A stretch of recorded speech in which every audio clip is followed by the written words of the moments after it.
On January 20th, 1993, William Jefferson Clinton became the 42nd President of the United States. At the time, most Americans were not aware of the extent of Clinton's criminal background, nor were they aware of the media blackout, which kept this information from the public. As State Attorney General and later Governor, Bill Clinton in 12 years achieved absolute control over the political, legal, and financial systems of Arkansas.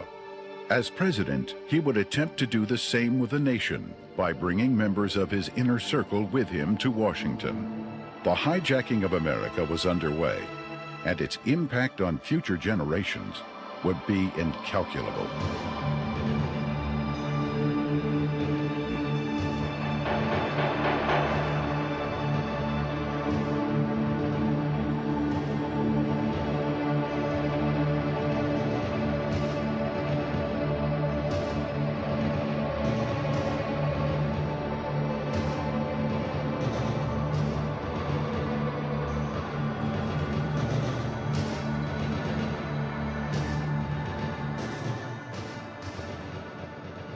Bill Clinton was born in Hope and, of course, raised in Hot Springs. They had open bawdy houses over there at the time, and they had open gambling at the time.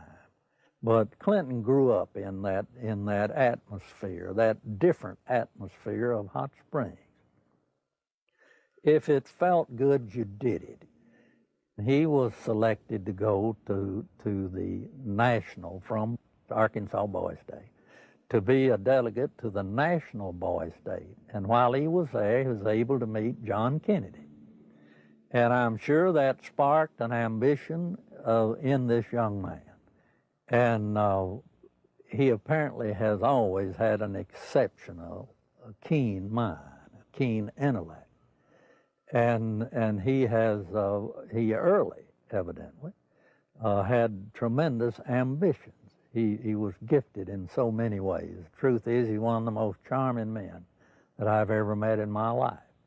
He has more energy than any 10 people I've ever known. He was able to network himself into running for Attorney General virtually unopposed. And then he was able to take that position and catapult himself into the governor's office 2 years later and started building his foundation. When you think about Bill Clinton's aversion to the truth, you wonder if this is because of the lackadaisical moral background that he's had in this area.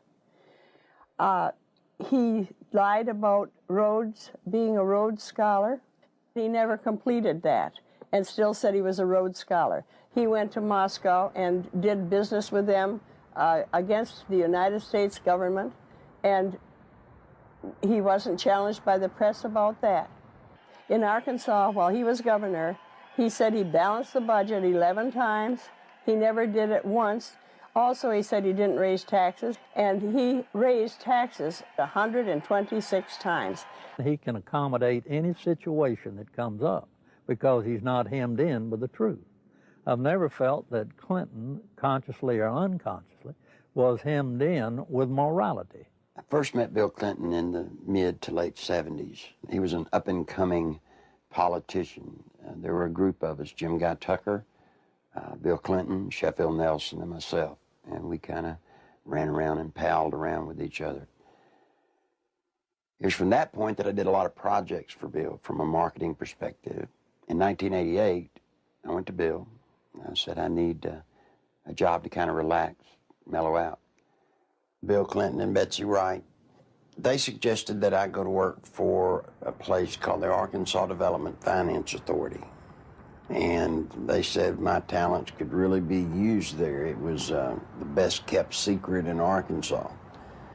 After about 2 weeks, I went to Wooten Epps, and I said, Wooten, I think I've got enough background on this that we can start marketing it. Now, what is the criteria for loans? He said, whoever Bill wants to get a loan. To go back, though, to that moment in time, I'd been there about a month, and I realized that I was in the epicenter of what I'd always heard about all my life, What most people have heard about is the machine. I was literally working, sitting in the middle of Bill Clinton's political machine. It was where he made payoffs, where he repaid favors to people for campaign support. I was in an interesting seat, and I knew it. We had a board meeting. In that particular board meeting, I was sitting at the end of the table. James Brannion, who was chairman of the board at that time, was sitting at the head of the table.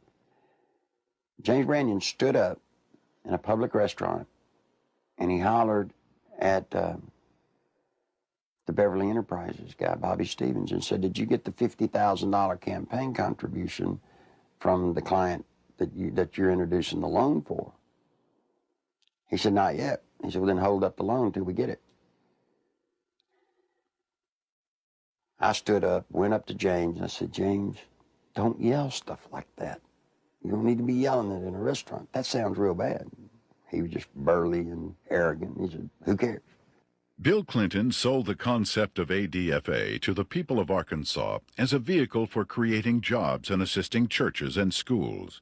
In reality, millions of taxpayer-guaranteed dollars were being channeled to Clinton's election campaigns, to his inner circle of friends, and to his wife Hillary's law firm.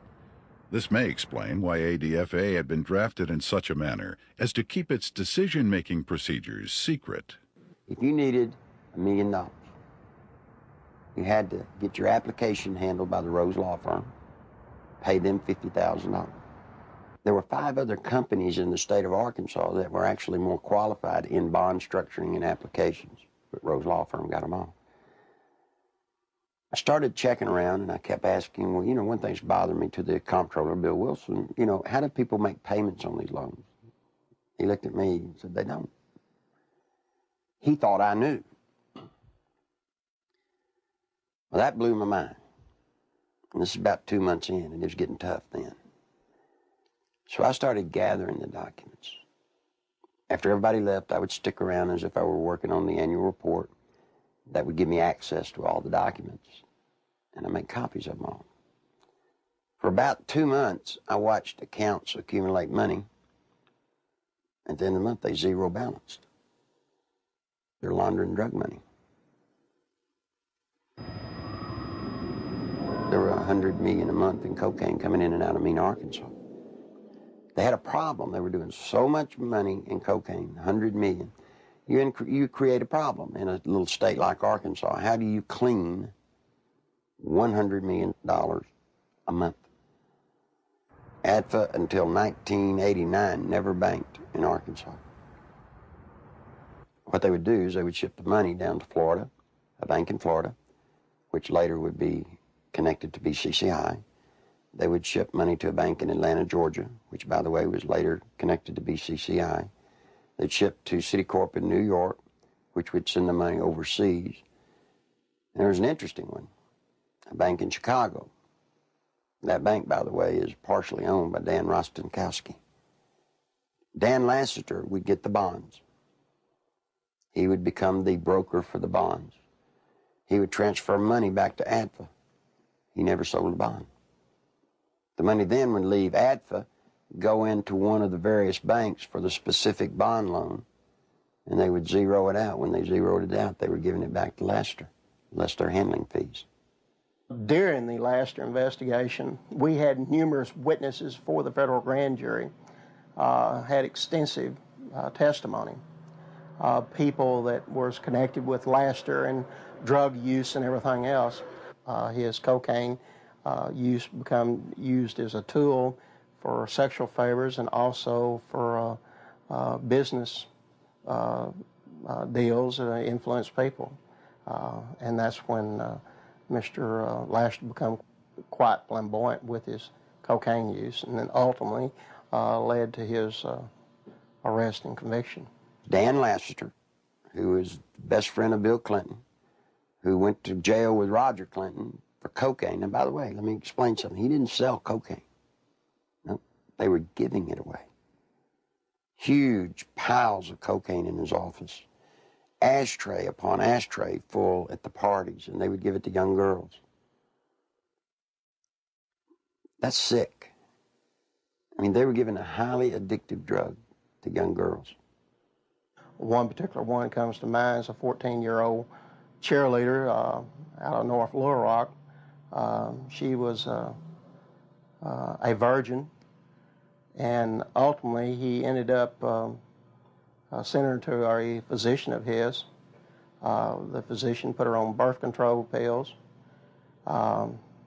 He used cocaine in order to ultimately she lost her virginity, and she got addicted to cocaine.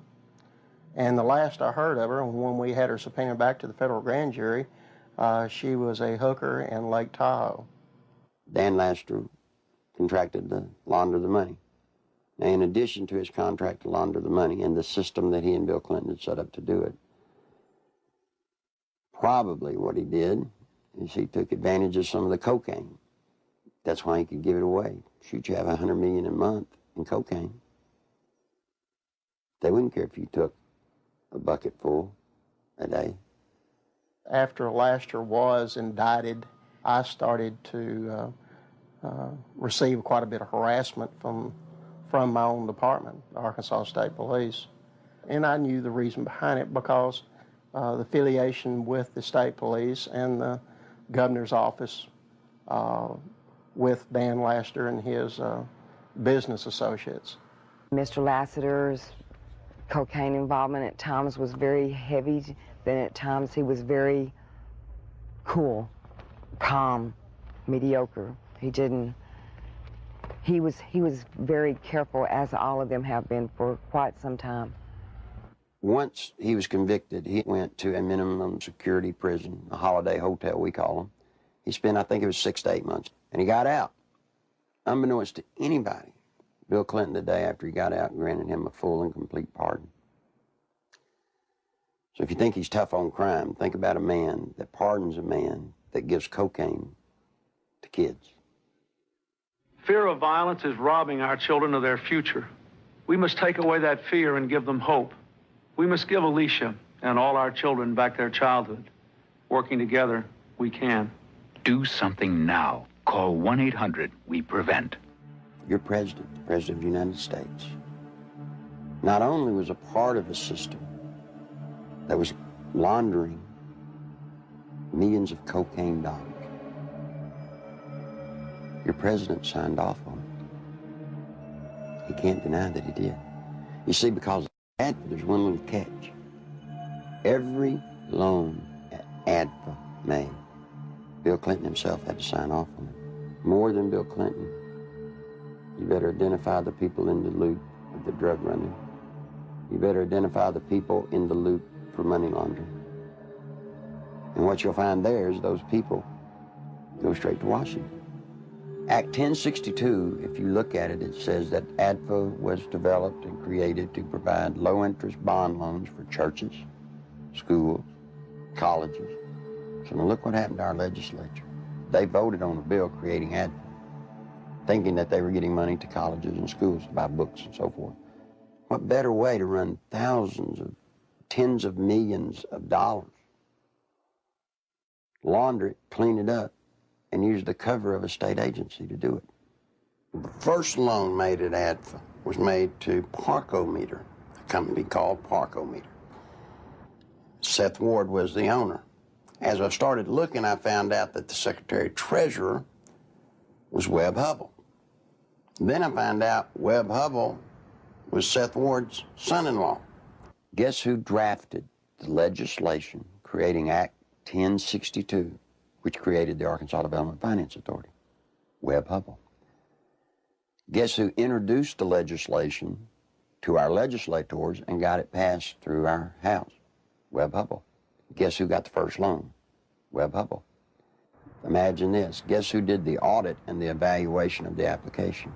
Rose Law Firm. You guessed it. Who signed it? Webb Hubbell, Hillary Clinton. You see, that's against the law in Arkansas. You can't investigate yourself when the good faith and credit of the state of Arkansas is involved in a bond issue. He broke the law. Good Lord willing, creek don't rise. Mr. Hubbell will be serving some time in the pen for that one. Ironically, Webb Hubbell, a senior partner at the Rose law firm, was chairman of the Conflicts of Interest Committee at Rose. In 1988, he successfully advanced the Ethics in Government Act, which required Arkansas legislators to report governmental conflicts of interest. Incredibly, this law specifically exempted Governor Bill Clinton, his appointees, and his relatives. Clinton's appointment of Hubbell to the U.S. Justice Department exemplified the administration's total disregard for legal ethics. Hubbell's hasty resignation in March 1994 for overbilling of Rose clients was merely a ploy to remove Hubbell from the limelight before extensive criminal charges could be brought against him. Let me tell you about Parkometer. The first loan was $2.85 million. Never was a penny of that paid back. As the newspaper people started inquiring about the Parkometer loans, what they found was that Parkometer was actually building retrofit nose cone compartments that were being shipped to MENA. We find out that the nose cones were actually being used to smuggle dope back into the country. And what is scary, what's so scary, it's the same cast of characters. Webb Hubbell, the Rose Law Firm, are guilty, I say to you, of conspiring to defraud the state of Arkansas, the federal government, and conspired to solicit the sales and the laundering of money for illegal drugs. This is your president. This is his circle of power. These are the people, when he got elected president, he did not pass go. He took them straight to Washington with him. And by all things holy, I think he was planning to set up and do the same thing in Washington. In 1982, cocaine trafficker Barry Seal set up one of the largest drug smuggling operations in the United States in Mena, Arkansas, under the approving eye of Governor Bill Clinton. Barry Seal had a bunch of planes and supposedly had pilots. Barry Seal was a drug smuggler. Now, he tried to set it up in his home state of Louisiana, but they wouldn't let him. He had to come to a state that had a sleazy governor hooked on cocaine, and everybody knew it. Yeah, Bill Clinton was hooked on cocaine. I lived in Little Rock, Arkansas, okay? And I worked at a club called Le Bistro's, and I met Roger Clinton there, Governor Bill Clinton. So a couple of the state troopers that went with him wherever he went, Roger Clinton had came up to me and he had asked me, could I get him some coke, you know, and asked for my one-hitter, which a one-hitter is a very small silver device, okay, that you stick up into your nose and you just squeeze it and a snort of cocaine will go up in there. And I watched Roger hand what I had given him to Governor Clinton, and he just kind of turned around and walked off, and that's one specific. Dr. Suen, S-U-E-N, doctor at the medical center here in Little Rock, has taken care of Bill Clinton for his sinus problems, which may indeed be drug-related to cocaine use as they destroy the sinus passages. Governor Bill Clinton was taken into the hospital, I believe it was the medical center, on at least one or two occasions for cocaine abuse and overdosage, in which he actually had to be cared for at the hospital. It led to toga parties. And if you're not sure on what a toga party is, I've had to clarify this in the past. A toga party is where you wrap yourself in a sheet most of the time. The people at the toga parties were Governor Clinton, now President Clinton, Attorney General Steve Clark. Okay, he was there a few times. Members of the Arkansas State Police, you know, along with Roger and, you know, other people. They began to dance around, do the cocaine in one room, have sex in another room, because in the Coachman's Inn, the rooms were adjoining, you know. And to be quite truthful, you end up with somebody in particular, and you 9 times out of 10 end up having sex. And there was cocaine there. I know. I'm the one that made sure it was there. I've talked to the manager, the assistant manager for the apartment complex where Roger Clinton used to live. They've all said Bill Clinton did drugs. They saw him. I've talked to a lot of other people who have all, just like the people at the apartment complex, said, hey, John, get us to a congressional hearing. Yes, we'll sign sworn affidavits. These people want to be sure when they come forward that something's done about it, because they fear for their life, but they really want the truth to get out. I was there, we're coming there with Roger one night, and back in the back part of the mansion there's kind of like a living quarters type thing, and we would all get together out there and do cocaine, you know, and no, Miss Clinton wasn't there at the time. In 1983, I was made aware that Sheriff Hadaway and one of his auxiliary deputies, Terry Capehart, were investigating a smuggling operation going on at the Mena airport. They had an inside source of information. Mr. Seal, it was our understanding, was the one who had brought the operation into the Mena airport, and that had initiated the beginning of the money laundering and the illegal activity. He said 1983 was his most profitable cocaine smuggling period ever. Said that the airplanes that he had placed at the Mena airport, there were 4 of them, a couple of Senecas and a couple of Panthers, and 1 or 2 stragglers here and there, different airplanes. He said they were purchased solely for the purpose of cocaine smuggling.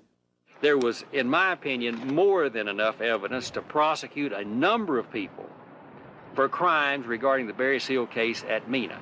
I snuck around, crawled through the bushes, thinking that I'd really have to hide to see them unloading the dope. Didn't have to. You could walk right up to the airport and they'd unload it right in front of you. They would unload it, they'd offload it. They didn't care. A certain degree of money laundering had taken place among these people that were associated with Barry Seal. What had not been done was to connect the dotted lines to ADFA. Because once you connected the dotted lines to ADFA, you had actually connected the dotted line to Clinton. In addition to the operations at Mena, small clearings in other parts of the state were used as drop points for money and cocaine.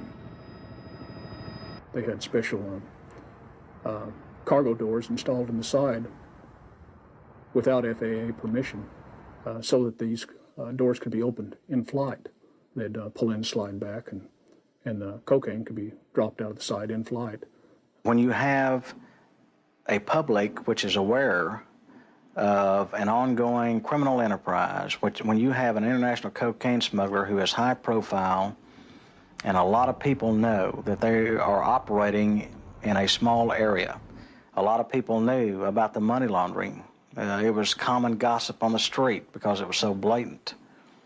And they see investigations ongoing for several years.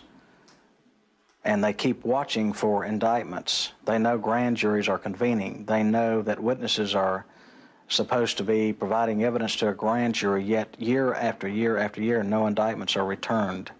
People lose confidence in the system. Clinton had integrated a number of corrupt cops, judges, and politicians into high-level positions to ensure the continued success of the drug smuggling, money laundering operations. All was going well until a fateful night in the fall of 1987. On August 22nd, 1987, Kevin had spent the night with his friend Don Henry. They left Don's home around 12:30 or 1:45 on the 23rd of August in early morning hours, and the next thing we knew, they had been run over by a train. There seems to be a small airstrip in the area. There have been sightings and reports of small airplanes flying very low with lights off in the area. I believe they saw something they shouldn't have seen. 3 weeks later, their deaths were ruled accidental by the state medical examiner, Fahmy Malek, and we disagreed with that ruling because we thought the evidence pointed to homicide. At that point, we had a lot of questions and no answers, and the facts didn't add up to what he was telling us, so we decided to get a second opinion and met with resistance from all fronts, both with our local law enforcement, with the state crime lab, with everybody that we turned to. We obtained court orders requesting samples of everything that the crime lab had for a second opinion, and Fahmy Malek resisted court orders. He refused to obey them. Ultimately, it was proven that Don Henry had been stabbed in the back and Kevin Ives' skull had been crushed prior to the placement of their bodies on the railroad tracks. However, Malek stood by his ruling that the boys had simply fallen asleep on the tracks. Malek had been kept in office at the insistence of Governor Clinton for a number of years, despite vigorous public outcry to have him removed. As long as Malek's rulings pleased the governor's office or state police, they were left to stand, no matter how implausible. Malek's obvious lack of medical knowledge reached a pinnacle when he ruled that James Milam, who had been decapitated, had died of natural causes. Yet Clinton, who had the power to remove Malek from office, insisted he stay. There were allegations of tampering with evidence in murder cases. There were allegations of perjury in different cases. It didn't seem to matter what Malek did. Clinton protected him. He made excuses such as he's overworked, he's just stressed out, he's underpaid. They gave him a $14,000 raise, which was an insult to my family as well as a lot of others in the state who to this day are struggling with asinine rulings in the deaths of children and other loved ones. I was outraged that protecting a political crony of Clinton's was more important than the fact that 2 young boys had been murdered. Dan Harmon was just a local attorney in the town of Benton, Arkansas. And after Don Henry and Kevin Ives were killed and their bodies placed on the tracks and run over by a train, he approached Linda Ives and the Henry family about trying to help them. He's a manipulator. Gives a great closing argument in court. He's been trained for years to play the game. He knows how to do it. He's very good at it. Mr. Harmon can win your confidence and make you think he's the greatest guy in the world. He did that to Linda Ives. He helped lead them down a path that absolutely led to nowhere on this case. I got involved in the case, and immediately Harmon tried to discredit me without even knowing me. Couldn't figure it out. I run across a young lady named Charlene Wilson who told a horror story that I didn't really believe at the time. So I started searching for evidence to substantiate just part of what she had said. Harmon went ballistic. Called, he threatened me, threatened Sheriff Pridgeon, threatened Captain Gene Donham, the chief deputy.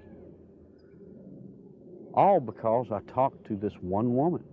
The people at the track that night, to my knowledge, were Dan Harmon, Keith McCaskill, Larry Rochelle. I do know that the boys were watching the drop site, okay?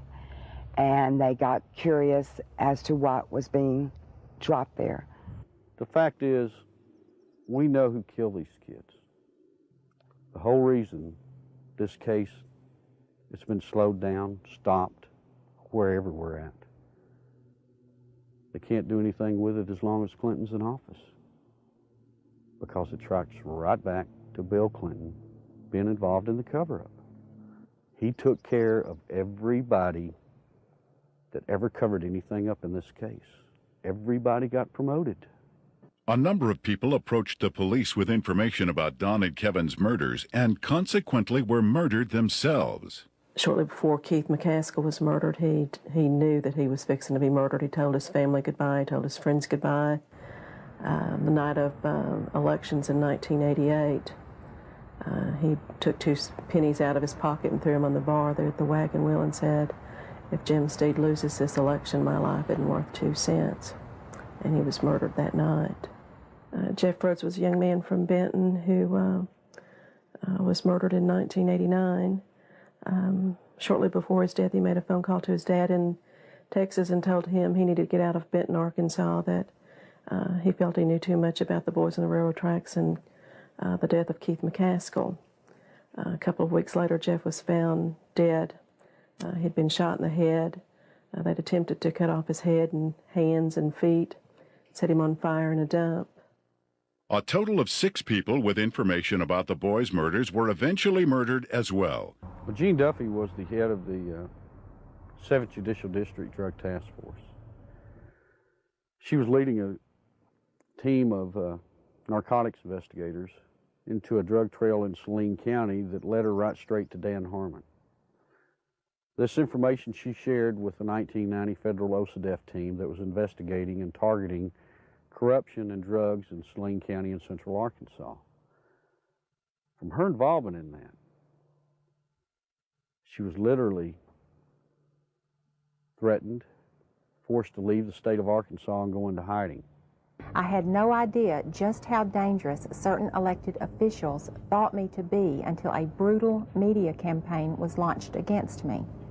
For months, there were daily allegations of everything from misspending funds to ordering illegal arrests. Every attempt was made to keep me from running the drug task force.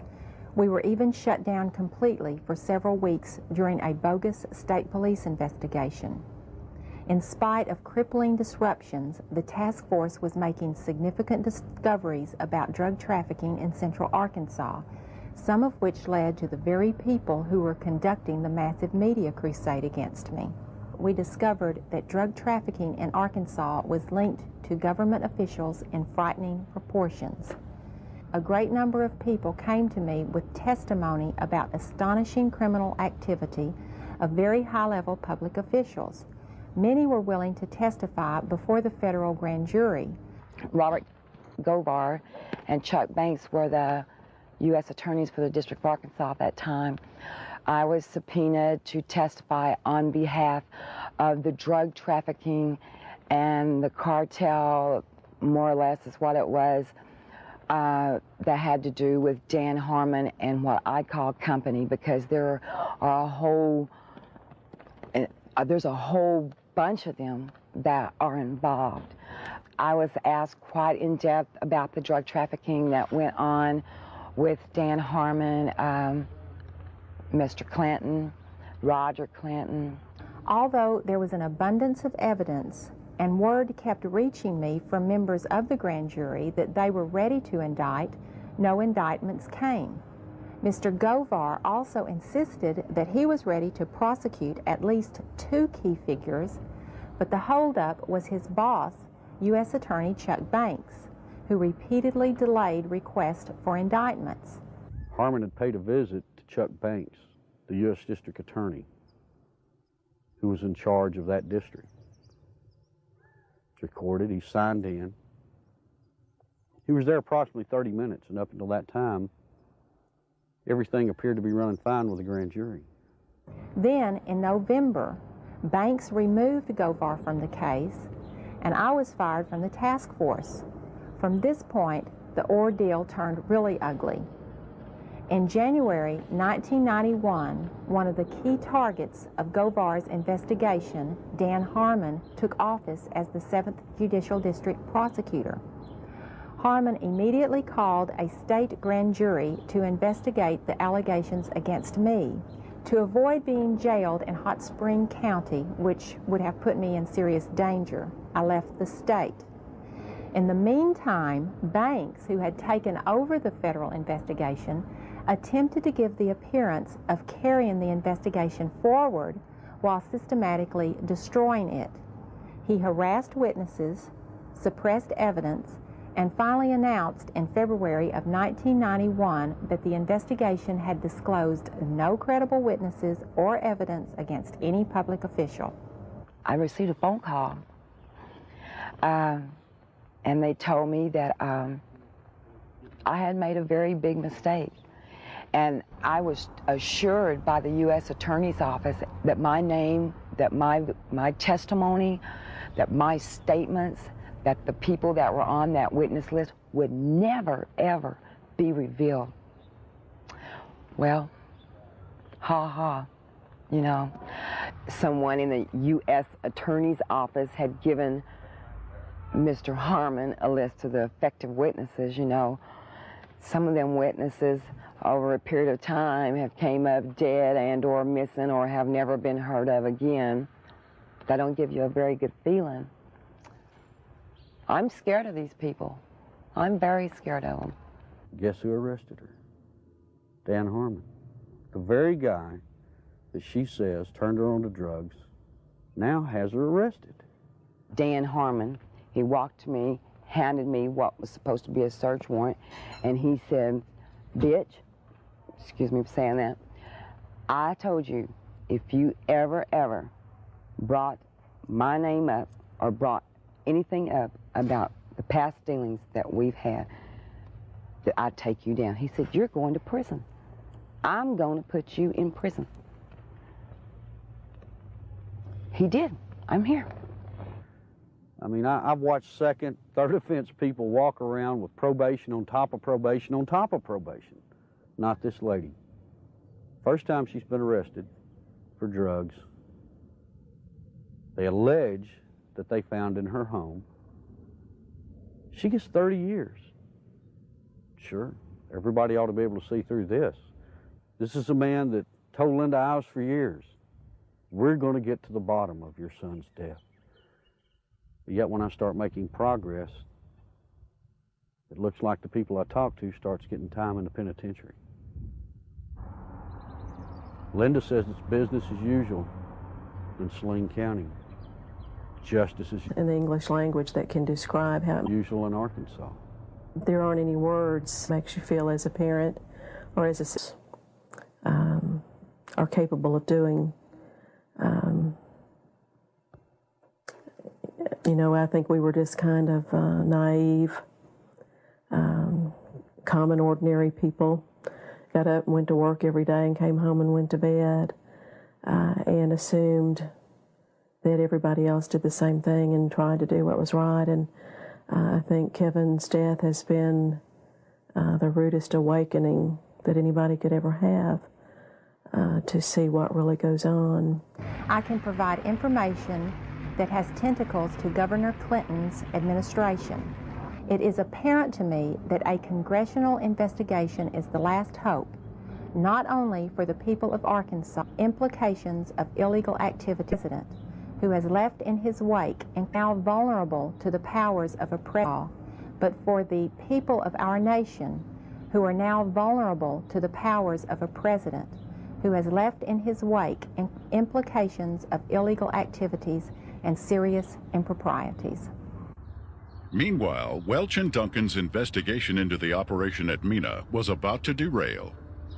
We'd been so busy investigating, just concentrating, focusing, that it took a while to register that nothing was going to happen. We could not understand what was happening. Neither Mr. Welch nor I were ever subpoenaed to testify before the grand jury and present massive amounts of evidence of wrongdoing by associates of Barry Seal.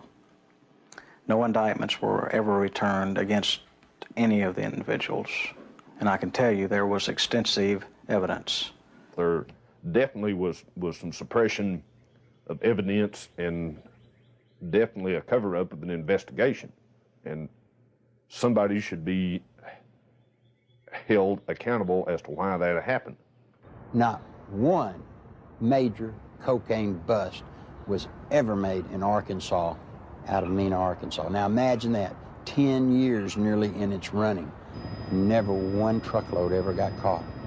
During the In 1992 Attorney General's race in Arkansas, a member of Clinton's staff had approached Winston Bryant and had asked him to stay away from the Mena affair or the Mena matter. I've done quite a bit of investigation into the Mena.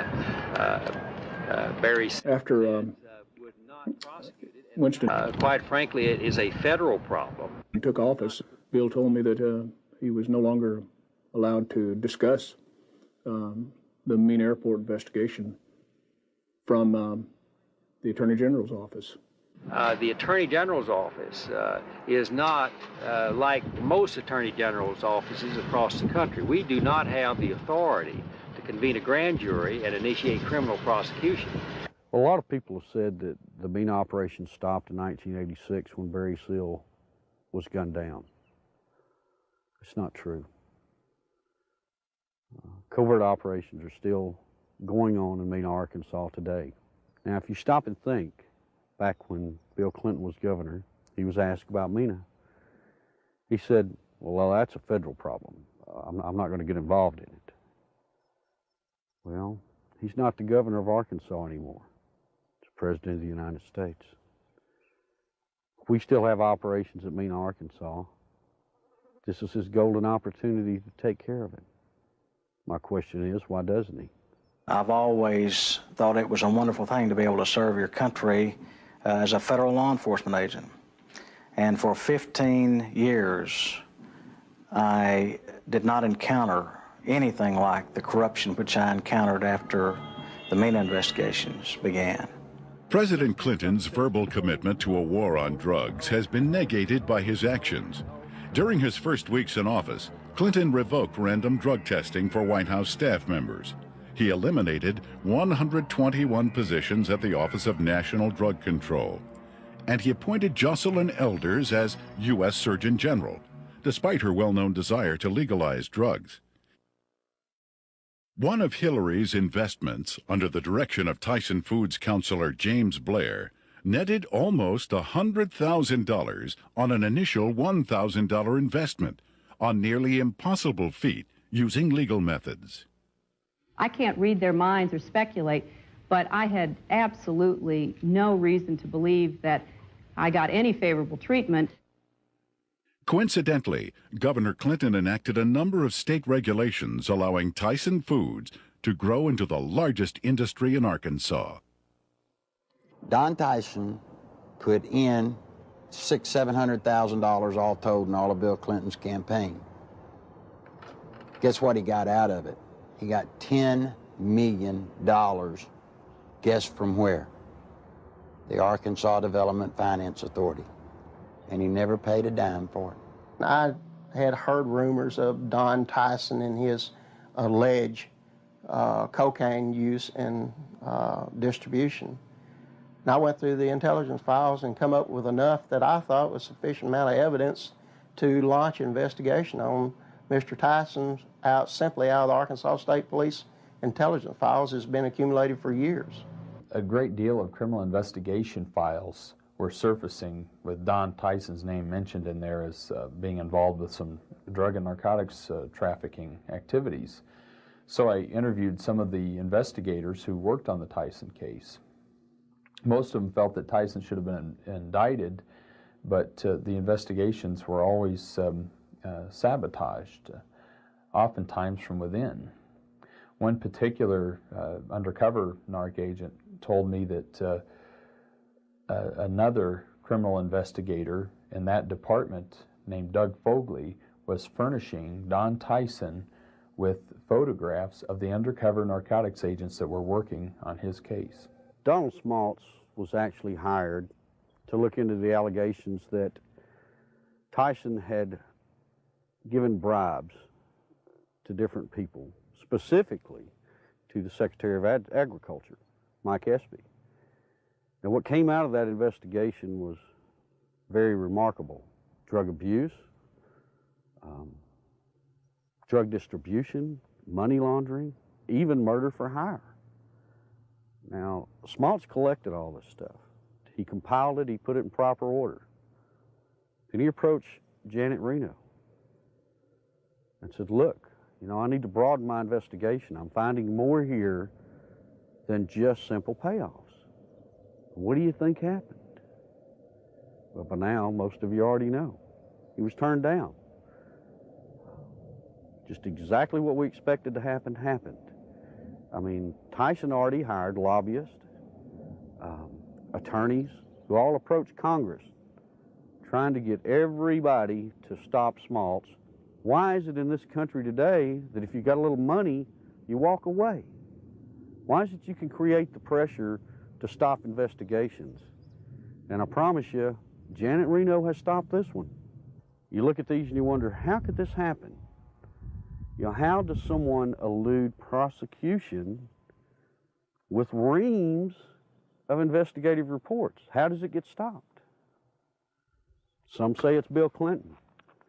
Don Tyson was in the middle of the cocaine just like Bill Clinton, just like Dan Lester, just like Roger Clinton, and all the others. So you see, all of this incest and all of this drug running, all of the trafficking of drugs, sending them all over the nation, came out of Little Mena, Arkansas, right under the nose of little Governor Billy Clinton. I went to Bill, and I said, Bill, you've got 2 weeks to tell the truth, or I'm going to tell it. You're breaking the law, and I can't be a part of it. You made a mistake. I'm not one of your buds, or at least I'm not that big a buddy. When Larry Nichols made his disclosures, made them public, the Clinton spin doctors treated him unmercifully.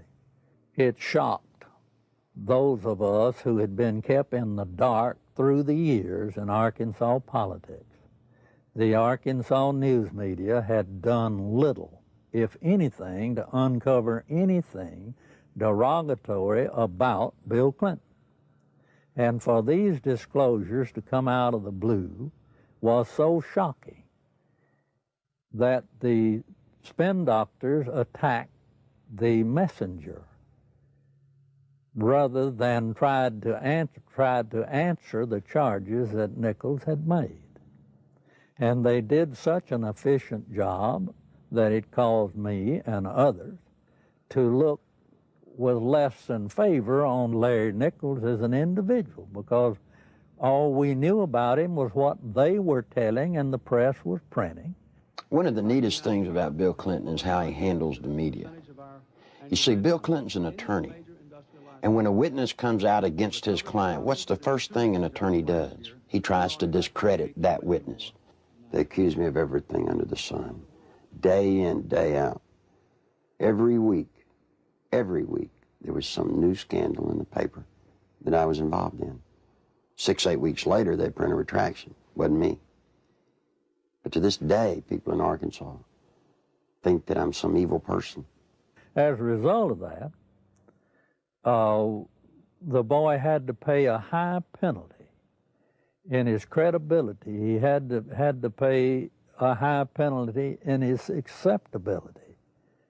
And then when the new evidence came out that supported everything that Larry Nichols had said, he finds himself, I think, probably in the position of knowing that he had been exonerated, but he has not been exonerated in the minds of the people generally, in my view.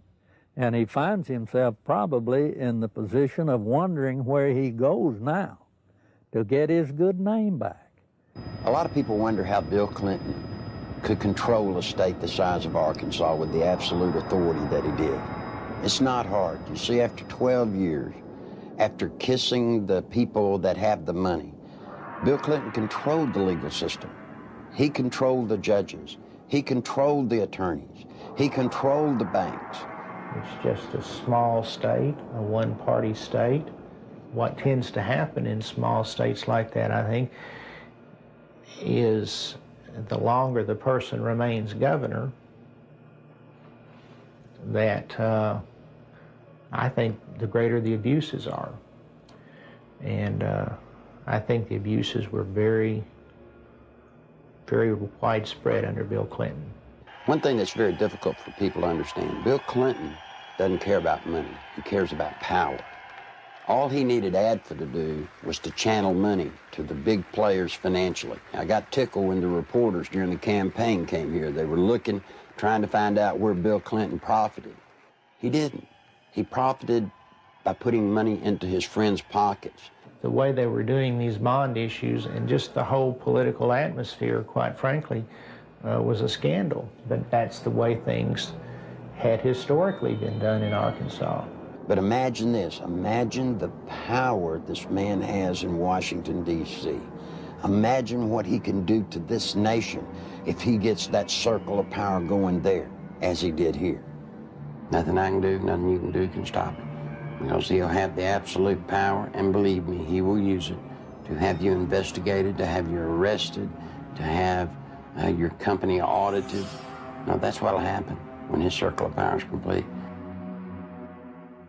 When I worked at ADFA, it was not uncommon for Bob Nash to call me up and say, hey, Nichols, the governor needs about $5 grand transferred to his travel account so he can go see his ladies.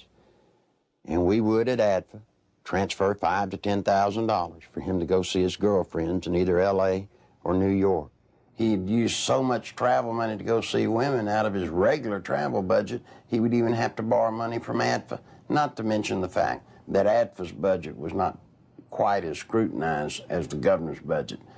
But he literally used money, ADFA money, the people of Arkansas, taxpayers' money, to conduct liaisons. During the 1990 Arkansas gubernatorial race, Larry Nichols, in a last-ditch attempt to alert the public, boldly filed a lawsuit against Bill Clinton. As expected, the lawsuit was eventually quashed, sealed, and illegally dismissed by a Clinton-appointed judge. What Nichols didn't expect was a complete media blackout of the facts he presented. Back in 1990, after all the damage they had done to me, I did something that most people wouldn't do in Arkansas.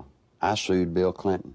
Now, it's very important to note that in that lawsuit, I brought out the names of 5 women. On October the 19th, the only press conference I've ever held in my life was on the Capitol steps of Arkansas. Every news organization in Arkansas, newspaper, TV, radio, were there on the steps. I read the names of the 5 women. I read and talked about ADFA.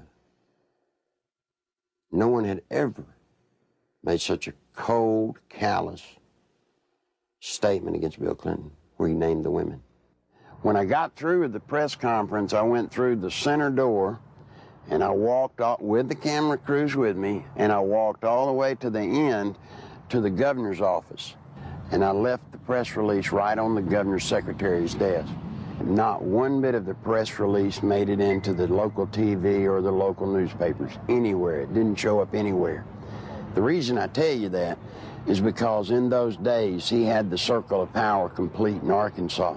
Eventually, every allegation stemming from Nichols' 1990 lawsuit and press conference would prove valid regarding Clinton's taxpayer-financed sexual liaisons, his drug usage, and his criminal activities relating to ADFA and Whitewater.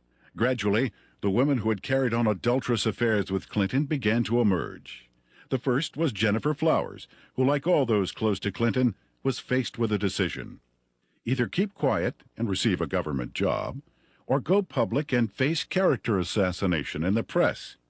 Betsy Wright, Clinton's former chief of staff, admitted she had been hired to conduct media smear campaigns against anyone planning to tell the truth about the governor's sexual habits.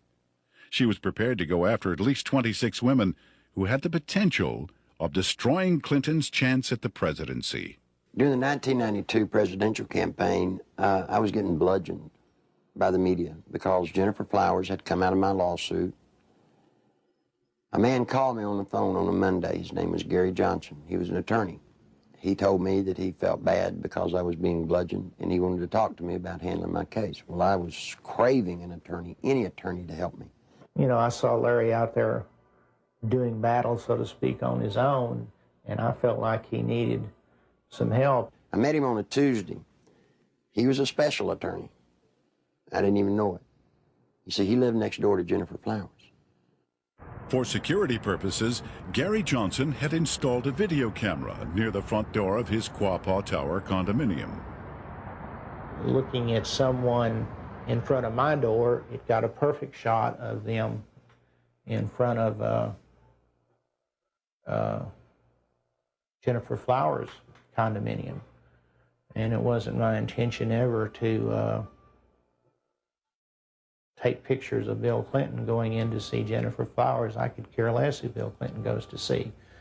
But it just so happened she lived next door to me, and I mounted the camera there.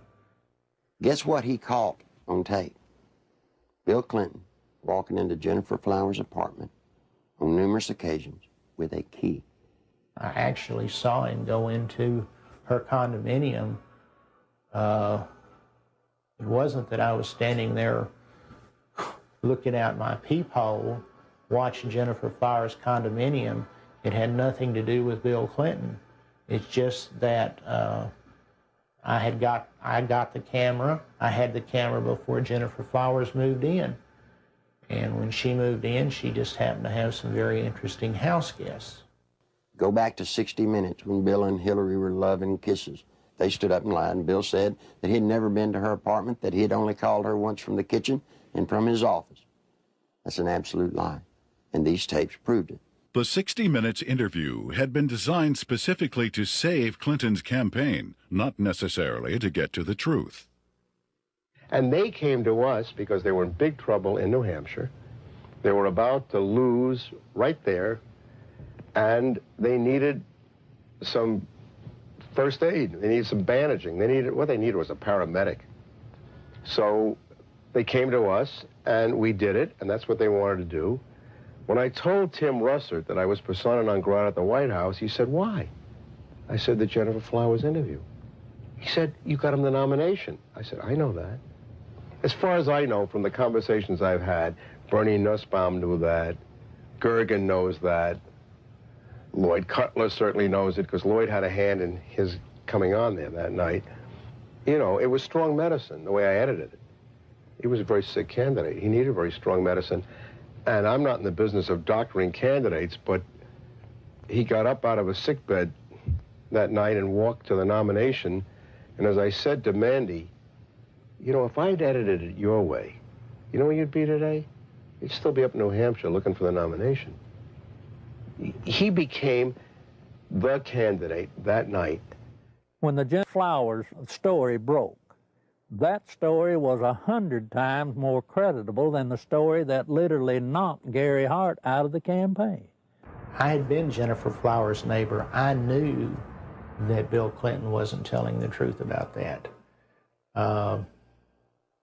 Bill Clinton, I think, would do just about anything to save his political hide. He got threatening phone calls. He asked me, he said, "Will they hurt me?" I said, "Well, they hadn't hurt me." I don't know why I didn't worry more about that. Basically what they said was, you mind your own business.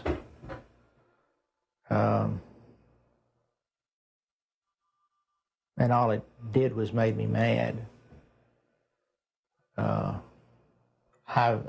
I never thought in a million years that anybody would follow up on it.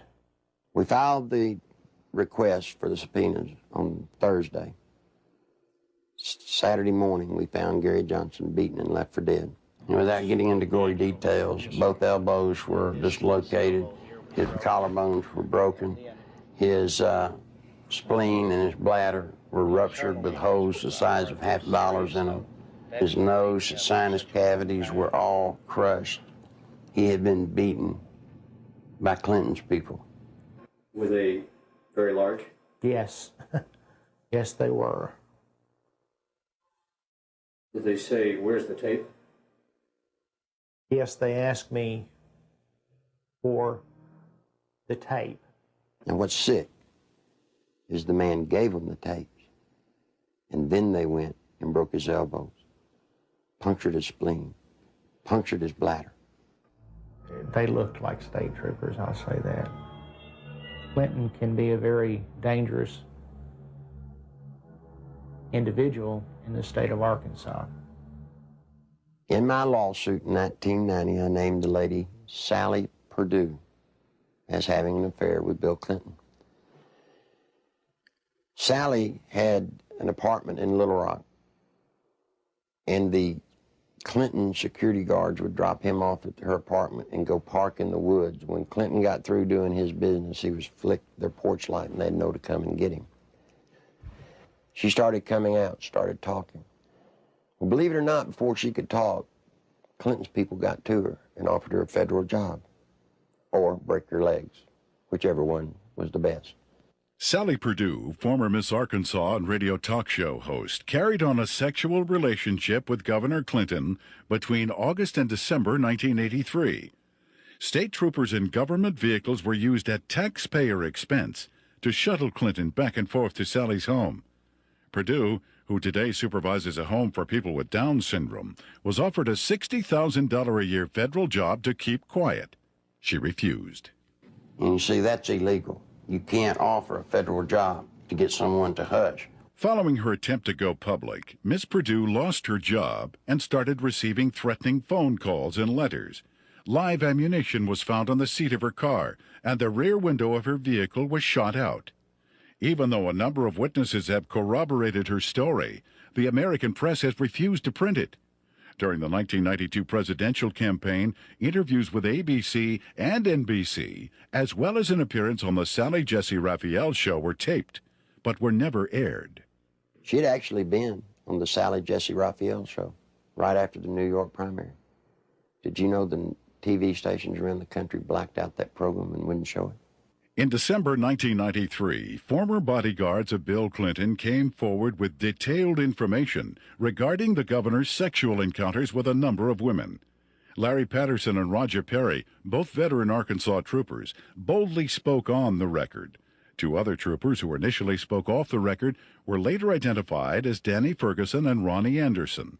In April 1994, a fifth trooper, L.D. Brown, came forward and corroborated their stories, adding that Clinton's sexual partners numbered over 100 during the period he was employed by the governor. The trooper's official duties included approaching women to obtain their phone numbers for Clinton, driving him to rendezvous points in state vehicles, guarding him during sexual encounters, securing hotel rooms, and lying to Hillary about his whereabouts. Phone logs and other corroborating evidence fully back these reports.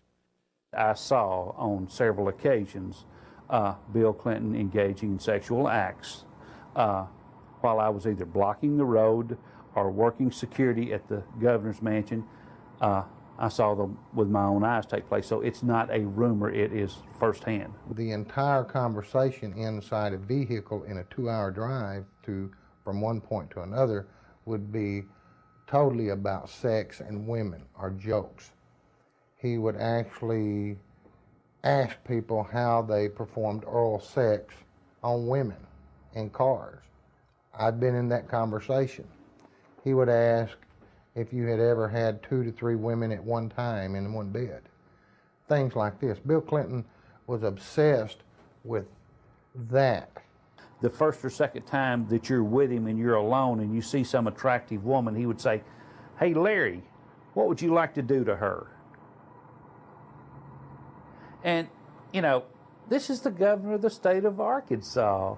The majority of his off time was spent trying to figure out ways to be with women that he wanted to be with. He was more discreet during a campaign year than he was in a routine year as governor, an off year. We were required to work overtime so we could sit outside someplace and block the road, or sit in some driveway, or sit at some, apartment complex while he went in to take care of his female friends. State money was utilized. He had certain troopers that he used for certain women, and Larry Patterson and Danny Ferguson were used for 2 women in particular. He would tell you, "Larry, see the blonde-headed lady in the green outfit? Go get her. name and her telephone number for me. He would say, "She has that come hither look." And that was verbiage that he used quite often. And on several occasions I have gone out into the crowd. I never had one of the females to refuse to give me her name and her address. On one occasion, it was a Christmas parade of 1989 in a small town in northeast Arkansas. And he picked a lady out of the crowd and asked me to find out who she was. He just carried on about how beautiful she was, how good looking she was, how big her breasts were and things like that. And I found out that she was interested in a state job. And she gave me her name and number, and I said, well, maybe the governor will call you, or can I call you? And when we got in the car, I gave the governor her name with her phone number, and I said, you'll like this, she's interested in a state job. And he said, oh, good, good, good, good, good. The next time I saw that lady, she was working for Bill Clinton in his presidential campaign the night he announced his candidacy for president. I was told by Bill Clinton that this was part of my job, to keep people from finding out about his affairs. Most of the women that Bill Clinton had sexual affairs with were well taken care of. They have good jobs, or their husbands ended up with good jobs. They were well taken care of, and the actual time spent trying to cover up these affairs while he was governor was nothing like it was when he announced that he was running for president.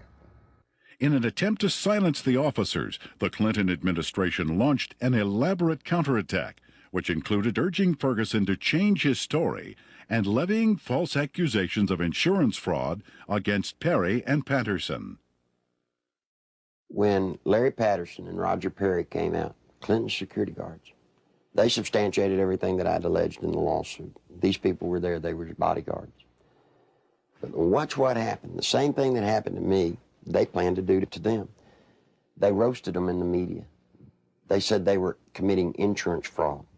The evidence of that these state policemen have brought forward relative to Clinton's womanizing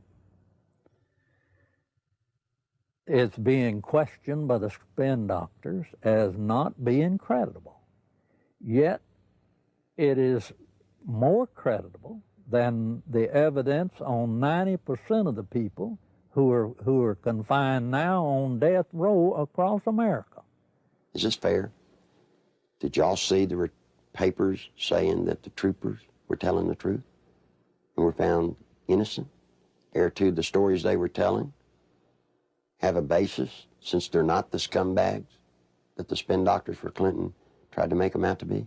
These two have had the courage to come forward, and the evidence that they have presented has not only been credible, but it's been overwhelming. And the truth is, I'm convinced that it's just the tip of the iceberg. On May 8, 1991, Paula Jones, a state employee with the Arkansas Industrial Development Commission, was working the registration desk for the governor's Quality Management Conference at the Excelsior Hotel. Governor Bill Clinton was to be the main speaker. I was approached by one of Bill Clinton's bodyguards named Danny Ferguson, and I was given a number. And I asked him what it was. I held out my hand, and he said, it's a number to a hotel room that the governor would like to meet with me. Well, I was surprised, and I kind of talked it over with my coworker, and we didn't have any reason to believe that we couldn't trust him, so I agreed to go on up to the room and meet with Mr. Bill Clinton. I got to the room, and Governor Clinton, he opened the door to meet me. It was a room that did not have any beds in it. It had couches and stuff like that. It was more like a meeting type room. And he had asked me about my job and how I liked it and who my boss was, and I told him. And he mentioned that he liked the way that my curves were on my body, and he liked the way that my hair went down my back, the middle of my back. And then he tried to lean over, and he started to put his hand up my leg, which it happened so fast, and he tried to kiss me on the neck. It happened so fast, but he tried to bend over and kiss me on the neck as he was putting his hand up my leg. And I backed off. I said, I don't want to do this. And I said, I think I need to be going. And then he got up before I even knew it and dropped his pants. And Bill Clinton asked me to perform oral sex on him, which I declined. And I jumped up and I told him I needed to go immediately. That's when he went to say, if you have any trouble whatsoever, hey, Dave Harrington, your boss, contact me immediately. And I said, well, I'm leaving. And I started to proceed down the hall to the door, and he followed behind me. He said if we could try to keep this between ourselves. And I went down the elevator, went back to my registration desk, and I told Pam the whole story. I can't understand how somebody can take advantage of somebody like that. And then they have the audacity to drop his pants. I mean, you know. I'm not going to dignify this by commenting on it. Paula gave the exclusive to the Washington Post, and Mike Isikoff, we were going to be as open as we could with the Washington Post. And Mike told Paula that as far as he was concerned, that he believed Paula, and that he thought the story should be told. And Mike said they were ready to put the story out, and they were going to go to the editors and present the story to him. We heard that Mike got suspended from the Washington Post, and there was a big fallout between the editors of the Washington Post and Mike. Paula Jones filed a lawsuit against President Clinton, claiming sexual harassment. The same day, a massive media smear campaign against Paula Jones was launched. Think about a man that has no more regard for women than Bill Clinton does. They're just sex things. I don't understand the feminist movement being behind Bill Clinton. He hangs women on his wall like trophies. A number of women who have had sexual relationships with Bill Clinton have allegedly been given major career boosts in exchange for silence. Beth Colson received a judicial appointment to the Arkansas Court of Appeals from Clinton. Regina Blakely landed a job with CBS National in Washington covering the White House. Likewise, Deborah Mathis secured a lucrative job with the White House press corps. Susan Whitaker was made the liaison between the Arkansas State Capitol and the White House. Elizabeth Ward obtained a position with the Clintons' close friends, Hollywood producers Harry Thomason and Linda Bloodworth Thomason. And Joe Jenkins was given a high-level position with AP&L. One of the most harrowing stories of Clinton's attempt to keep his promiscuity hidden involves Jerry Parks, a private investigator and former chief of security for Clinton's campaign headquarters. My father was Luther Gerald Parks, a.k.a. Jerry Parks. He was the head of Clinton's security for Clinton's inaugural campaign whenever he was running for president. My father was brutally murdered at Chenal Parkway and Arkansas Highway 10 in one of the most elite parts of Little Rock, Arkansas. Someone pulled aside alongside of him and started shooting at him. They cornered him, stopped him on Highway 10 as he was turning left onto Highway 10 off Chenal Parkway.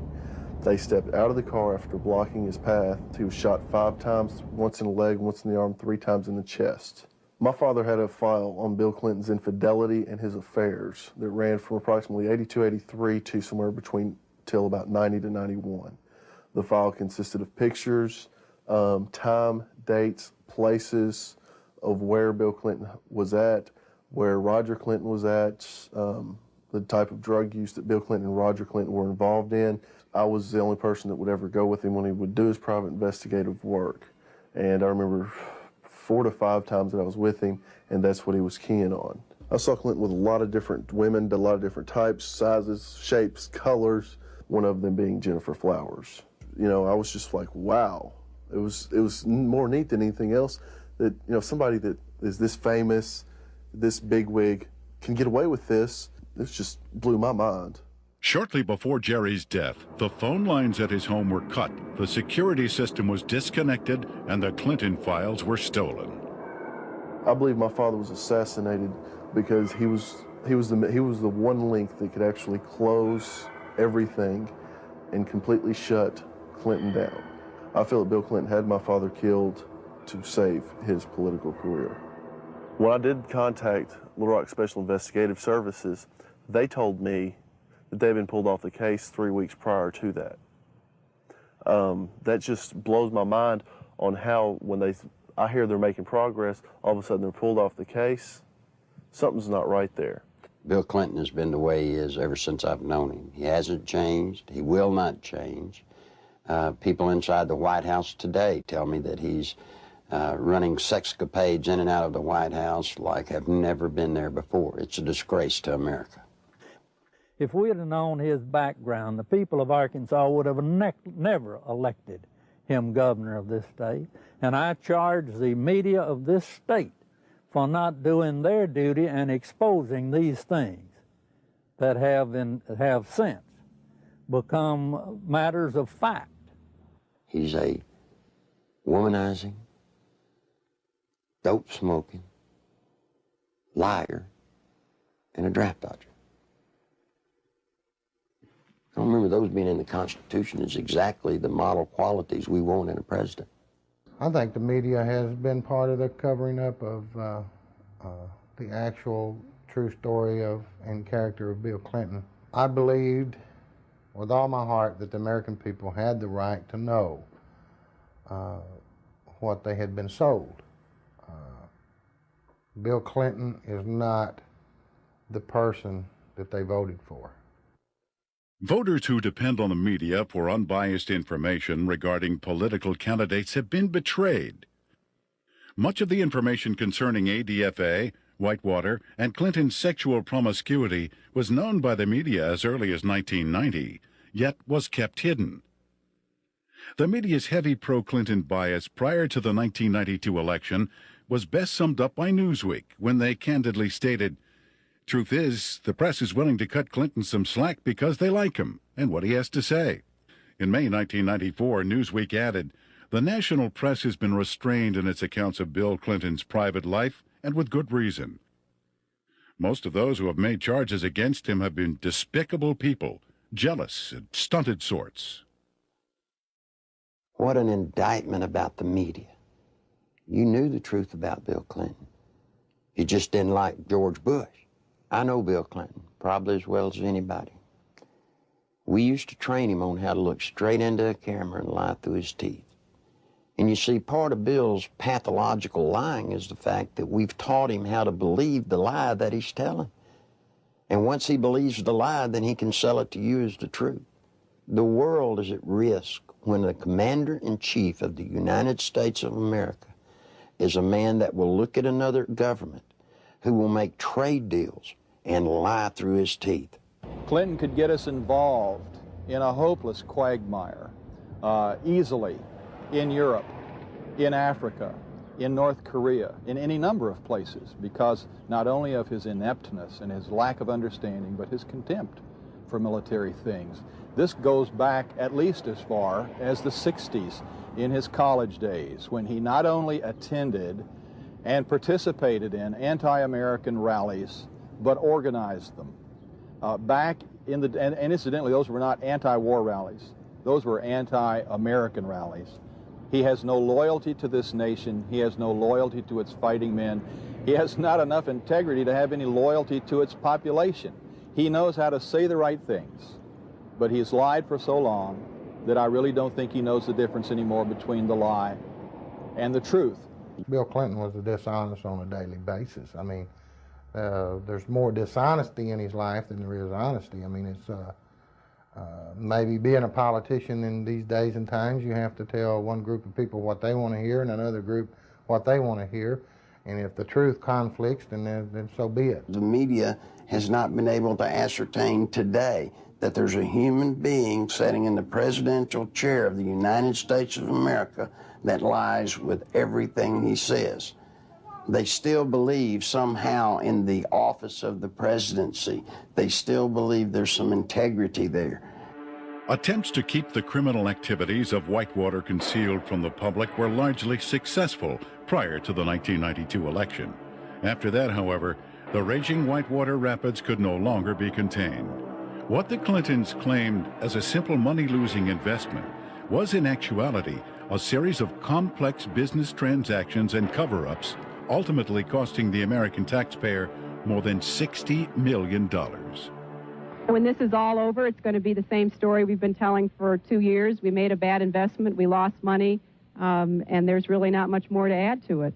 We have enforced higher standards against ethical conflicts than any previous administration. Whitewater may have begun as a legitimate real estate venture, but it came to be used to skim, directly or indirectly, federally insured deposits from an S&L and a small business investment corporation. When each failed, the United States taxpayer became obligated to pick up the tab. 2, the family of the former governor of Arkansas received value from Whitewater well in excess of resources invested. 3, taxpayer guaranteed funds were in all likelihood used to benefit the campaign of a former governor. 4, the independence of the United States government's regulatory system has been flagrantly violated in an effort to protect a single American citizen. People should not be able to raise questions and erode people's moral authority in this country. It quickly became obvious that Whitewater would engulf the Clinton administration if ignored. A twofold counterattack was put into action. The first was to win sympathy from the conservative populace, who were among his chief critics. Clinton embarked on a series of appearances, heartily promoting himself as a born-again Christian who supports and practices traditional biblical family values. While the uninformed may have been fooled, those who realized what was happening were outraged at the blatant hypocrisy. This is a place where I have come to seek divine guidance and support and reassurance. You know, after Bill Clinton was in office for 2 days, he signed 5 executive orders, shedding more innocent blood, the blood of innocent babies. Then he went on to try and get homosexuals in the military. He put Jocelyn Elders in, trying to distribute condoms to our kids. Christine Gebbe, his AIDS czarina, promoting all kinds of vileness. This is an affront to heaven. The second phase of the counterattack was to appoint Robert Fisk as special prosecutor to head up the investigation into Whitewater. That same week, the Rose law firm began shredding documents. The lady came to me scared to death, wanted to come out and tell the truth. I said, "What's the matter?" She said, "They're shredding the documents at the Rose law firm." Well, I tried to tell the media. The media said there was no way that could be going on. Well, in came a journalist from a Washington newspaper. He goes over, investigates what I told him. And you know what? The very week he investigated, guess what they were doing? Shredding documents right there at the Rose law firm. It had his initials pretty much all over it. Everything from the box to the manila files to I even saw his signature on with the Rose firm letterhead. You see, all of the Whitewater documents, they're getting rid of.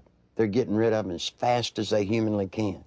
It's the nerve and audacity that those two people, Bill and Hillary Clinton, have to shred documents, to destroy evidence in a federal case. That is why we're here in front of the Rose law firm, because of the works of darkness that have gone on. Documents have been shredded here. What else has gone on here?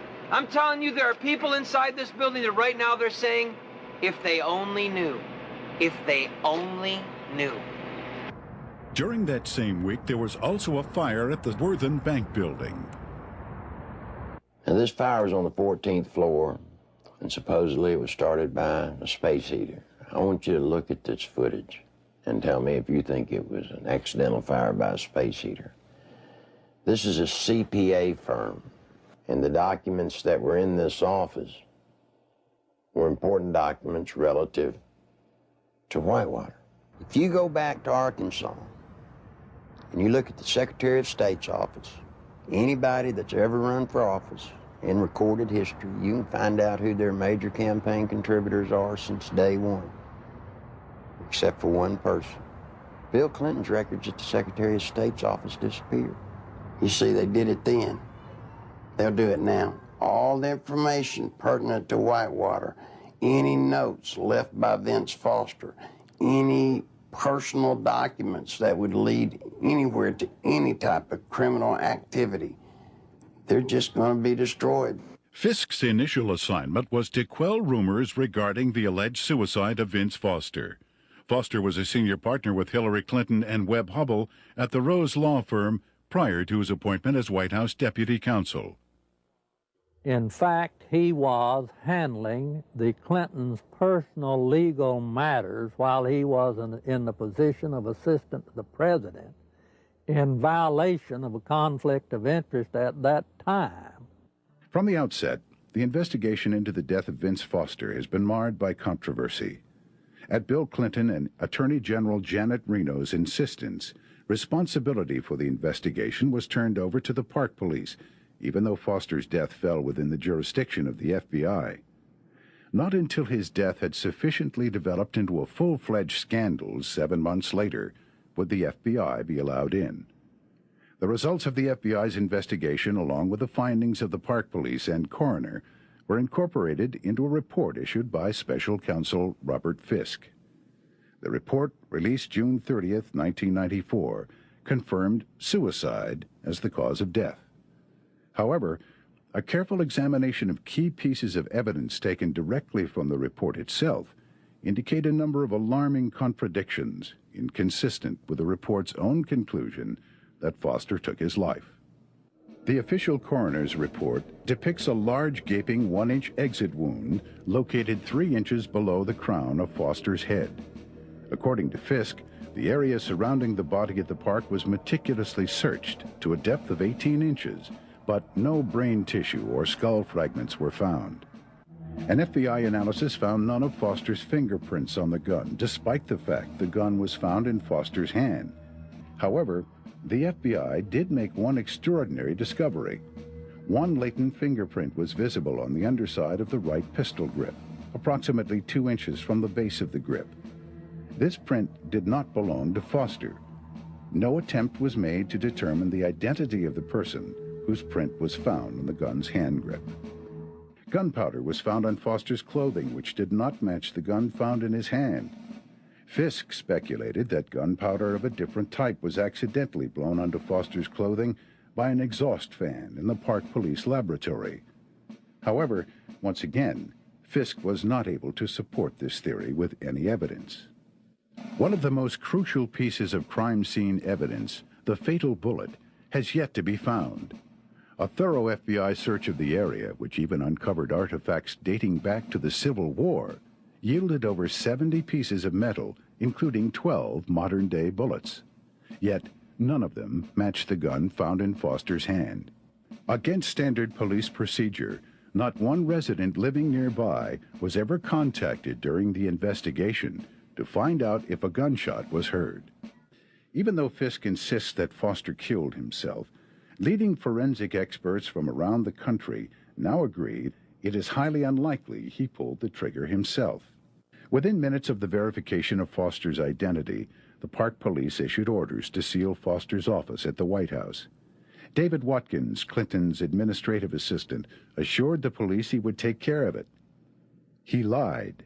Immediately, high-ranking members of Bill and Hillary's staff began ransacking Foster's office, removing important and possibly incriminating documents. The people entering the office included Bernard Nussbaum, counsel to the president, Patsy Thomason, White House Administration Director and former assistant to cocaine distributor Dan Lassiter, and Margaret Williams, Hillary Clinton's chief of staff. Patsy Thomason was the top aide for Dan Lassiter when he was running his company and doing all the dope. You can only say that she was there taking care of Dan Lassiter's interest in the White House. As mentioned earlier, the Arkansas Development Finance Authority had been laundering its drug money through the Bank of Credit and Commerce International. BCCI collapsed in the early 1990s. Millions of depositors and taxpayers lost billions of dollars, making it the worst banking scandal in history. Heading up BCCI was former Defense Secretary Clark Clifford. The overwhelming criminal charges against Clifford were eventually dismissed by President Clinton. The attorney for Clifford and BCCI was none other than Robert Fisk. Fisk knew that a thorough investigation of Whitewater would eventually lead to ADFA and his former client, BCCI. Fisk also knew he would never be able to complete his investigation since it is illegal to prosecute a former client. Fisk was not selected by the Justice Department to investigate Whitewater at all, but to simply subpoena documents and testimony, making sure they never see the light of day. The investigation of Whitewater is being handled by an independent special counsel whose appointment I supported. Our cooperation with that counsel has been total. Now think just for a moment. If there are papers that prove you did nothing wrong, then why would you destroy them so that they don't come out? Why would you hide behind subpoenas in the cloak of secrecy? No, see, Bill and Hillary Clinton have something to hide. And only through a congressional hearing does this nation have a snowball's chance of that truth coming to the light of day. That's the reason it's so imperative that the Congress of the United States rise to the occasion and meet their responsibilities to hold public hearings relative to this matter during this period of time, or justice will never be done. There are lots of people that come to me that want to tell the truth. They come to me, but they're afraid. They're afraid of losing their jobs. They're afraid of family members or themselves being hurt. Don't be afraid anymore. Bill Clinton doesn't own the world. He doesn't scare me. He shouldn't scare you. I wish all of y'all would do what I've done. Stand up. Stand up for the country. I want my daughter to know that if you stand up and tell the truth, you're okay. Right now, all she sees if you stand up and tell the truth, you'll be destroyed. If you're a pathological liar, lie through your teeth, every breath, hurt people needlessly, you'll get to be president. You don't want that. I don't want it. If I had anything to say to Bill Clinton, you know what it'd be? It's bound to be a great burden to walk around lying from one thing to another, to never tell the truth. Bill, tell the truth. Come clean. All you may not get to be president, but the truth will set you free.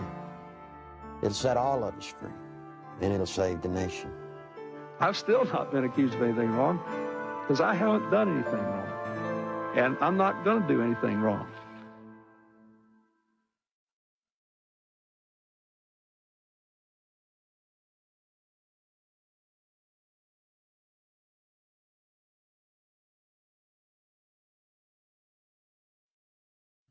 Although the documented information contained in the Clinton Chronicles continues to be reported in England and other countries, here in America, the media blackout continues. On July 14th, 1994, copies of the Clinton Chronicles video were hand-delivered to every member of the United States Senate and House of Representatives. On July 25th, documentation supporting the film was presented to Congress at their request. Whitewater hearings were scheduled to begin the next morning. However, the then House and Senate majority leaders, plotting with Robert Fisk to withhold evidence, refused to allow any of this documentation to be admitted.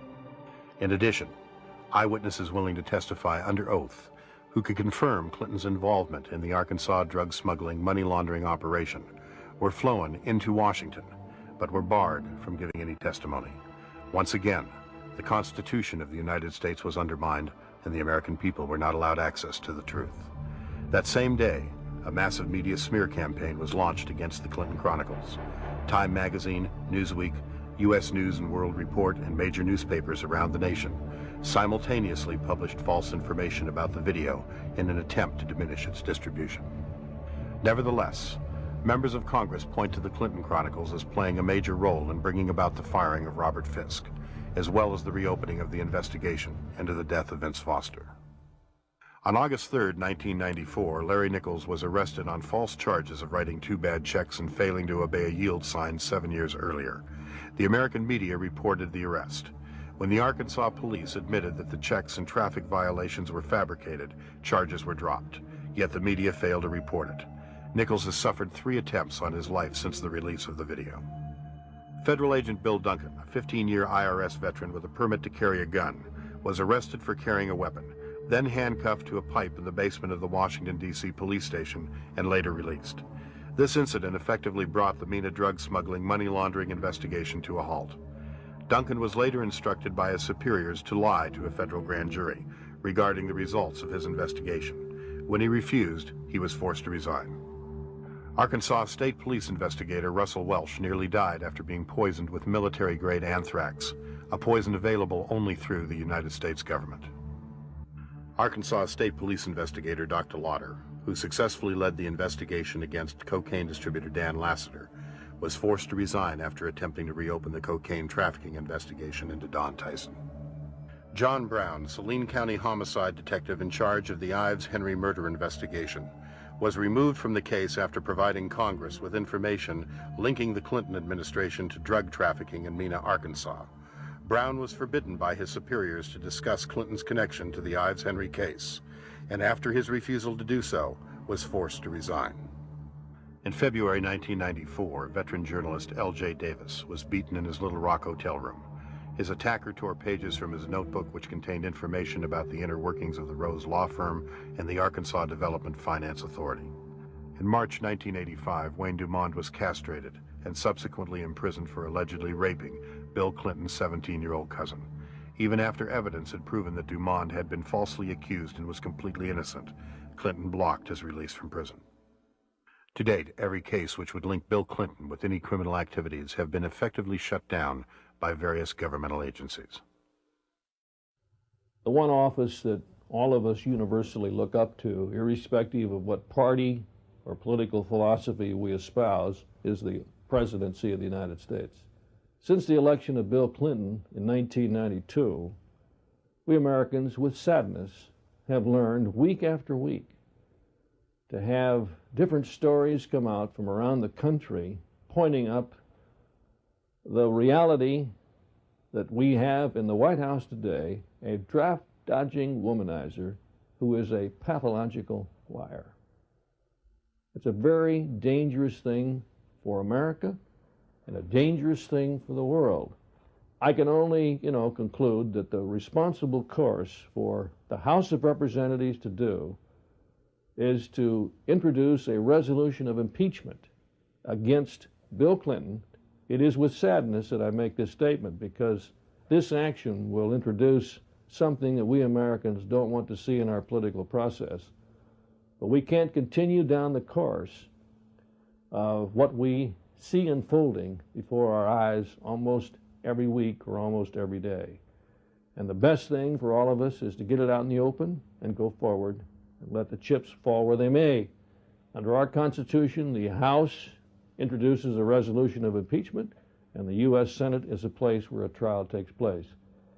And I think for the good of the country, for the good of the peace and tranquility of the Western world, this is the course that Congress should take.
And ultimately, he ended up sending her to a physician of his.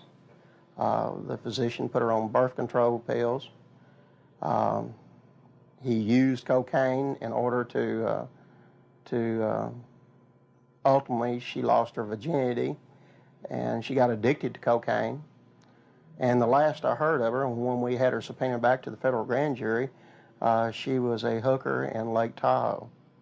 Dan Laster contracted to launder the money. Now, in addition to his contract to launder the money and the system that he and Bill Clinton had set up to do it, probably what he did is he took advantage of some of the cocaine.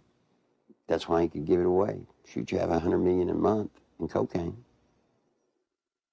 They wouldn't care if you took a bucket full a day. After Laster was indicted, I started to receive quite a bit of harassment from my own department, the Arkansas State Police. And I knew the reason behind it because the affiliation with the state police and the governor's office with Dan Laster and his business associates.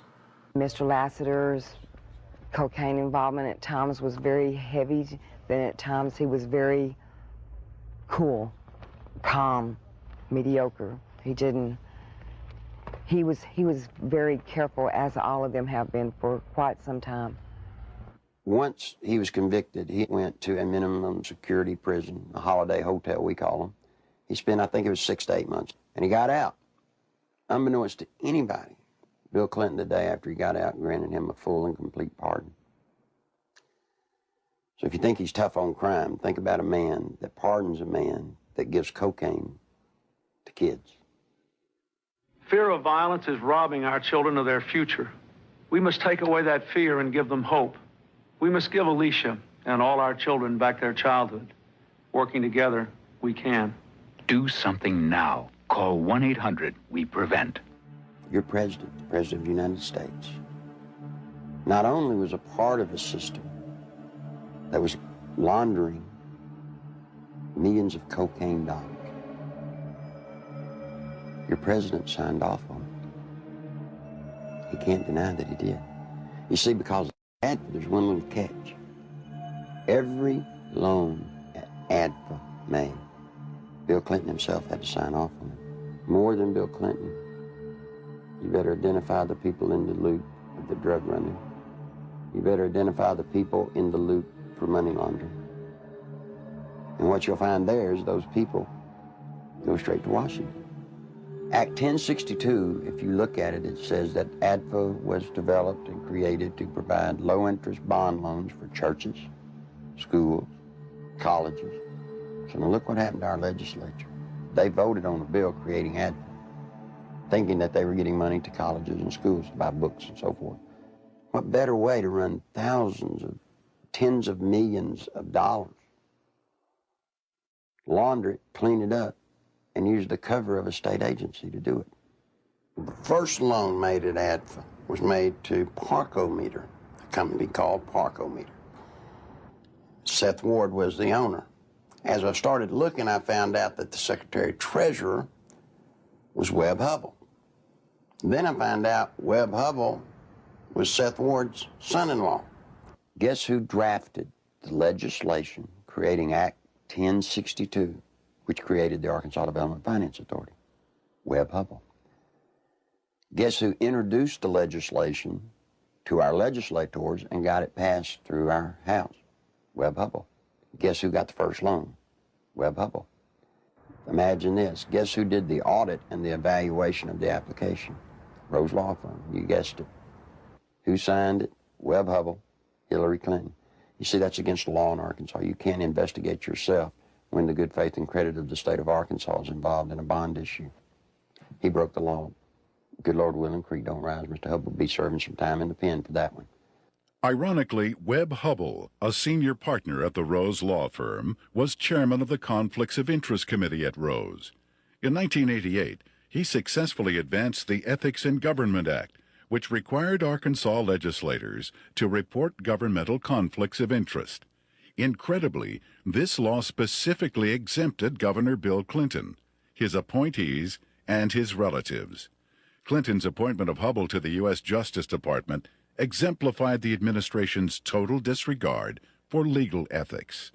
Hubble's hasty resignation in March 1994 for overbilling of Roe's clients was merely a ploy to remove Hubble from the limelight before extensive criminal charges could be brought against him. Let me tell you about Parkometer. The first loan was $2.85 million. Never was a penny of that paid back.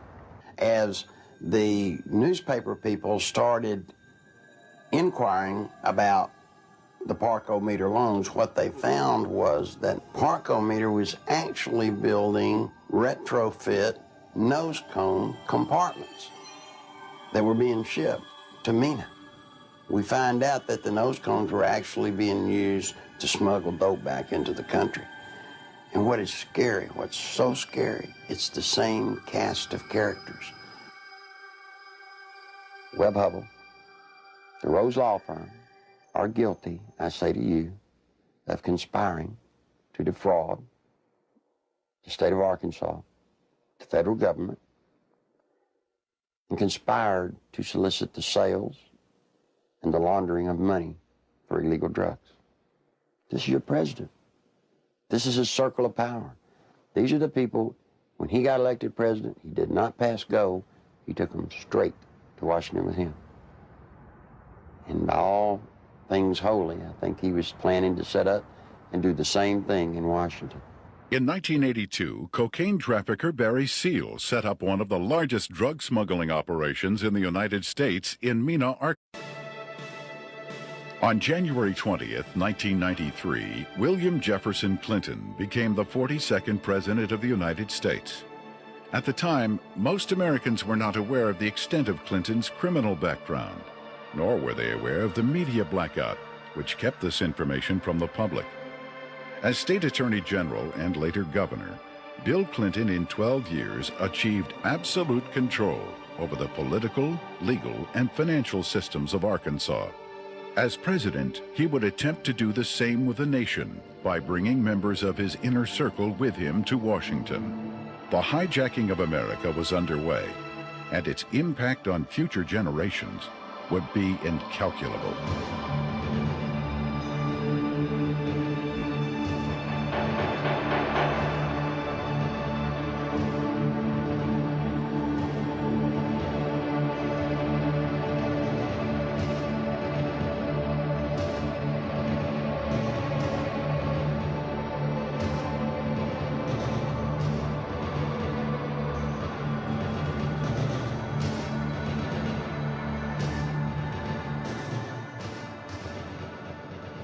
Bill Clinton was born in Hope and, of course, raised in Hot Springs. They had open bawdy houses over there at the time, and they had open gambling at the time. But Clinton grew up in that atmosphere, that different atmosphere of Hot Springs. If it felt good, you did it.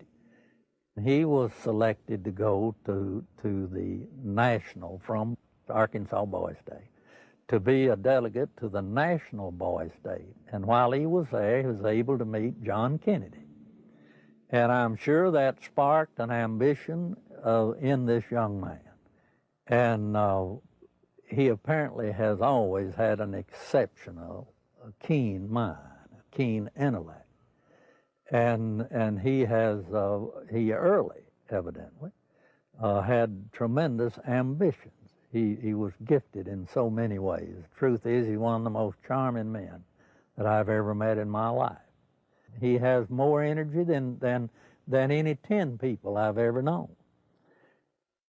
He was able to network himself into running for Attorney General virtually unopposed. And then he was able to take that position and catapult himself into the governor's office 2 years later and started building his foundation. When you think about Bill Clinton's aversion to the truth, you wonder if this is because of the lackadaisical moral background that he's had in this area. He lied about Rhodes, being a Rhodes Scholar. He never completed that and still said he was a Rhodes Scholar. He went to Moscow and did business with them against the United States government and qualified in bond structuring and applications, but Rose Law Firm got them all. I started checking around and I kept asking, well, you know, one thing's bothering me to the comptroller, Bill Wilson, you know, how do people make payments on these loans? He looked at me and said, they don't. He thought I knew. Well, that blew my mind. And this is about 2 months in, and it was getting tough then. So I started gathering the documents.